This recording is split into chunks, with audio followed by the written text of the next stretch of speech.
मैं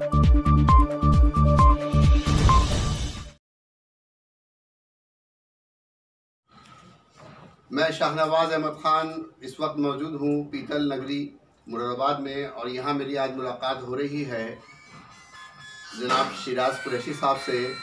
आप supreme court में प्रैक्टिस करते हैं और भारत फर्स्ट के आप प्रेसिडेंट हैं, या समझिए कि संयोजक हैं। आपने अभी कश्मीर का दौरा किया, उसके बाद यूपी में हैं और देख रहे हैं कि हमारे हिंदुस्तान में जो हालात हैं और जो लोगों में बेचैनी है उनको किस तरीके से नॉर्मलाइज़ किया जाए, यानी कि उनको समझाया जाए कि हालात हमारे देश में जो ऐसे हो रहे हैं वो अपनी तरफ से नहीं हो रहे हैं, बल्कि विदेशी लोग कुछ इसके अंदर लोगों से मिल करके गड़बड़ी फैलाने की कोशिश कर रहे हैं। उस बारे में आपने पूरे हिंदुस्तान का भ्रमण किया और उसके बाद एक मौका मिला है कि मुरादाबाद में आए हैं, तो मैं जानकारी लेना चाहूँगा कि आपने पूरे भारत में घूम करके क्या। जी, अस्सलाम वालेकुम, जय हिंद, भारत माता की जय। देखिए, जिस तरह से आपने सवाल किया, माशाल्लाह बहुत अच्छा सवाल किया, उसके लिए मैं पहले आपको बहुत शुक्रिया अदा करना चाहता हूँ शहनाज भाई। आज देश की जो हालत है, ख़ासतौर पर जब हम कश्मीर की बात करते हैं, गुपकार अलायंस या गुपकार गैंग की बात करते हैं, तो देखते हैं कि वो लोग देश को तोड़ने की हमेशा से ही कोशिशें कर रहे हैं। और अल्हम्दुलिल्लाह हम भारतीय मुसलमान हैं, हम चाहते हैं कि हमारा देश एक रहे, मजबूत रहे और हम सब में भाईचारा और ऐसा मोहब्बत का काम रहे जिससे कि देश बड़ा हो। जैसे हम बोलते हैं कि भारत माता की जय, तो जय तभी होगी जब आप सब मिलके काम करेंगे। अब जब हम कश्मीर की बात कर रहे हैं, तो कश्मीर में मैं आपके चैनल के माध्यम से, प्रतिष्ठित चैनल के माध्यम से कश्मीर के लोगों को बताना चाहता हूँ, खासतौर पर उन लोगों को जो अलगाववाद फैला है, आम कश्मीरियों को नहीं। आम कश्मीरी तो बहुत अच्छा है माशाल्लाह, बहुत मोहब्बत है उसमें, परंतु जो कश्मीरियों के कंधे पर बंदूक रख के अपने आप को स्वयं का कश्मीरी बना के खानदान के खानदान कश्मीर को लूटा है, जिनने 370 आर्टिकल जो था उसके हटने से पहले, और आज 370 के हटने का वही लोग विरोध कर रहे हैं जिनको ये खतरा है कि अब 370 हट गया तो इनके ऊपर सीबीआई इंक्वायरीज होगी, क्योंकि इनने जो घपले किए हैं उस घपलों का पर्दाफाश होगा और कानून की जद में आ जाएगा। पूरा कश्मीर आ गया है और इस तरह से उनपे सारे चल भी रहे, इंक्वायरीज चल रही है, तो खतरा उनको इस बात का है। और उस खतरे को टालने के लिए या उस खतरे से दूर होने के लिए उनने जानबूझकर भारत से अलग होने की बात की, जिससे कि वो ध्यान उनका हट जाए। महबूबा मुफ्ती ने बोला कि भारत का झंडा उठाने वाला, तिरंगा झंडा उठाने वाला कश्मीर में कोई नहीं रहेगा। ये बात, उनका बयान बहुत निंदनीय है। हम उसकी बहुत मुखालफत करते हैं, बहुत विरोध करते हैं, कड़ा विरोध करते हैं। और ये विरोध हम यही नहीं कर रहे यूपी में बैठ के, हम कश्मीर में करके आए। कश्मीर में हमने प्रेस कॉन्फ्रेंस की, उनके खिलाफ रैलियां निकाली, तिरंगा झंडा फहराया और उनको ये बता दिया कि भारत का हर मुसलमान राष्ट्रवादी है, अपने देश से मोहब्बत करता है। जैसे आप हैं, आपने भी कई जगह भारत का नाम रोशन किया है। हम सब लोगों का दायित्व है कि हम जिस मुल्क में रहें, जो हमारा मुल्क है, जो हमारा मादरे वतन है, हम उसकी क्या खिदमत कर सकते हैं। और कश्मीर के लोग, जो चाहे फारूक अब्दुल्ला हों, उमर अब्दुल्ला हों, चाहे वो महबूबा मुफ्ती हों, हमेशा से ही उनने कोशिश की कि भारत को तोड़ा जाए या कश्मीर को अलग किया जाए। और गाहे बगाए अब उनकी सच्चाई ये सामने आ गई है कि जो आज़ादी के नारे लगते थे, वो आज़ादी के नारे लगाने वालों यही थे। और इन्हें नकली चेहरा बना रखा था कि हम देश के साथ हैं, चुनाव भी लड़ते थे और भारत की जनता ने उनको मुख्यमंत्री जैसा बड़ा दायित्व दिया। और आज जब वो मुख्यमंत्री नहीं रहे तो ये बोलते हैं कि हम पाकिस्तान का झंडा उठा लेंगे। मैं कहता हूं कि इस बात के ऊपर उनको मुकदमा चलना चाहिए और साथ में ही उनकी इंक्वायरी भी होना चाहिए कि उनके जो सारे घपले थे, सारे उन्हें जो घोटाले किए कश्मीरियों के नाम पे, उन सब का जो उजागर है और वो उजागर होके उनको वो सजा मिलनी चाहिए जिस सजा के वो मुस्तहिक है। बहुत सही कहा आपने कि देश के अंदर ही ऐसे लोग मौजूद हैं जो गैर मुल्की लोगों से मिल करके और ऐसे कदम उठा रहे हैं जिससे कि देश में एक ऐसी भावना पैदा हो जिसमें लोगों के अंदर बेचैनी हो। इसके अलावा मैं आपसे ये जानकारी चाहूँगा, क्योंकि आप सुप्रीम कोर्ट में वकील हैं, प्रैक्टिस करते हैं, तो वहाँ कुछ चीज़ें ऐसी होती हैं कि आम आदमी को नहीं मालूम। वो सोचते हैं कि साहब सुप्रीम कोर्ट में केस गया और वो हमारे फेवर में आ गया क्योंकि हमारी ये दलील है, ये सी दलील है, ये सी दलील है। हालांकि कोर्ट बहुत ही बड़े पैमाने पर बड़ा, उनका एक विज़न बहुत बड़ा होता है और वो उस चीज़ को सारे पहलुओं को सामने रख करके फैसला देते हैं। अब पिछले दिनों हमने देखा कि लोग बहुत ज़्यादा बेचैन थे और वो सोच रहे थे कि शायद कुछ और हुआ, लेकिन वो हुआ कि जो कानून कहता है।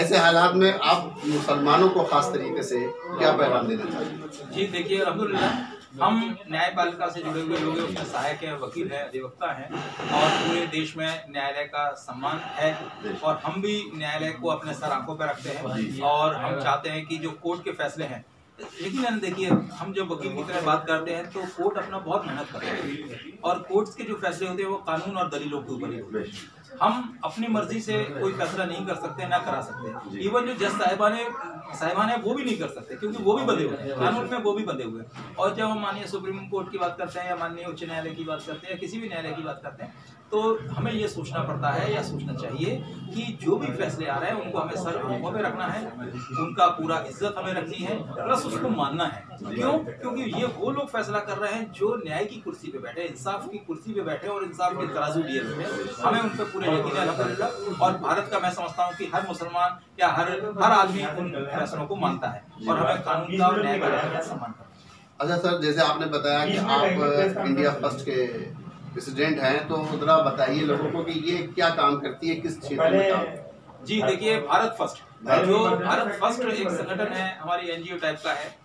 हम उसके माध्यम से मुस्लिम इंटेलेक्चुअल्स के बीच में काम करते हैं और राष्ट्रवाद की बात करते हैं। उसका नाम इससे है कि मुस्लिम पैट्रियोटिक इंटेलेक्चुअल्स फोरम, यानी कि जो राष्ट्रवादी मुसलमान है, युवा मुसलमान है, इंटेलेक्चुअल मुसलमान है, हम उनमें जाके काम करते हैं। उसका एक बड़ा दल है ये और उस दल में हम भारत फर्स्ट, जिसका नाम स्पष्ट है कि सबसे पहले हम भारत के बारे में सोचते हैं, अपने मादरे वतन के बारे में सोचते हैं और हर चीज से ऊपर अपने मादरे वतन को रखते हैं। हम हमेशा हिंदुस्तान को ऊपर और अव्वल रखना चाहते हैं माशाल्लाह। और इसी मुहिम के तहत हमने पूरे देश में इसकी शाखाएं बना रखी हैं माशाल्लाह और अभी तक 21 राज्यों में इसके वेबिनार्स हो चुके हैं और 21 राज्यों में इसके चैप्टर्स बन चुके हैं अल्हम्दुलिल्लाह। और ये सारा चल रहा है और हमारे जो मार्गदर्शक हैं वो माननीय इंद्रेश कुमार जी हैं, हम उनसे सलाह मशवरा लेते रहते हैं, उनके मार्गदर्शन में हम लोग। नहीं, अभी बात हो रही थी सर एक बात कि आप इंटरनेशनल ट्रेड एंड बिजनेस में भी कुछ काम करते हैं थोड़ा, क्योंकि मुरादाबाद का ताल्लुक इंटरनेशनल बिजनेस से ही है और पूरा फोकस जो है मुरादाबाद का हर आदमी का, यानी मुरादाबाद की लगभग 10 से 15 लाख के बीच आबादी है, तो वो चाहते हैं कि हमारा व्यापार बढ़िया होना चाहिए, तो लोगों की ज़िंदगी में खुशहाली होनी चाहिए। लेकिन कोविड-19 की वजह से काफ़ी परेशानियां, मुश्किलात चल रही हैं यहाँ, उस बारे में आपका कोई संस्था काम करती है तो थोड़ा मुरादाबाद के लोगों को बताएं। जो इंटरनेशनल ट्रेड एंड बिजनेस की जो मैं बात कर रहा था, क्योंकि मेरा LLM के बाद उसमें फर्दर स्टडीज है international trade and business law में, तो जब हम ट्रेड की बात करते हैं इंटरनेशनल ट्रेड की खासतौर पर, तो WTO जो है वर्ल्ड ट्रेड ऑर्गेनाइजेशन, उसने बहुत सारी ट्रीटीज बना रखी है, प्रोटोकॉल्स बना रखी है। मैं चूंकि मुरादाबाद के लोगों को ये जानकारी के तौर पे बताना चाहता हूँ कि अगर हम इंटरनेशनल कोई बिजनेस कर रहे हैं तो WTO के प्रोटोकॉल में हम जाएंगे। IFM का भी उसमें बहुत बड़ा योगदान रहता है, इंटरनेशनल मॉनेटरी फंड जिसको हम बोलते हैं, और उनके मुकदमों की जो डीलिंग्स होती है वो भी आप आर्बिट्रेशन के थ्रू करा सकते हैं। ये बड़ी इंपॉर्टेंट बात है कि अगर इंटरनेशनल बिजनेस में कोई मैटर आया या कोई विवाद की स्थिति हो गई कानूनी, तो आपको न्यायालय की जगह उसको आप आर्बिट्रेशन के जरिए से सुलह कर सकते हैं उसमें। ये बहुत बड़ी बात है, जिससे कि उन लोगों का वक्त और पैसा बचता है। आर्बिट्रेशन के थ्रू जाने से बार-बार तारीख नहीं लगती और जल्दी फैसले लिमिटेड टाइम में फैसले हो जाते हैं। तो जाहिर सी बात है कि इससे जो इंटरनेशनल बिजनेस कर रहे हैं लोग, उनको फायदा मिलता है। तो आज की डेट में इंटरनेशनल बिजनेस में बहुत बड़ी संभावना है। जिस तरह से पूरा देश सभी लोगों के लिए खोल दिया है मोदी जी ने, और बहुत अच्छी बात है कि हमारे जो आर्टिजन है, जिस तरह से आपने मुरादाबाद की बात की, तो एक्सपोर्ट्स करने का बहुत बड़ा एक जरिया आज बन चुका है और मैं समझता हूँ मुरादाबाद से तो बहुत एक्सपोर्ट हो भी रहा है।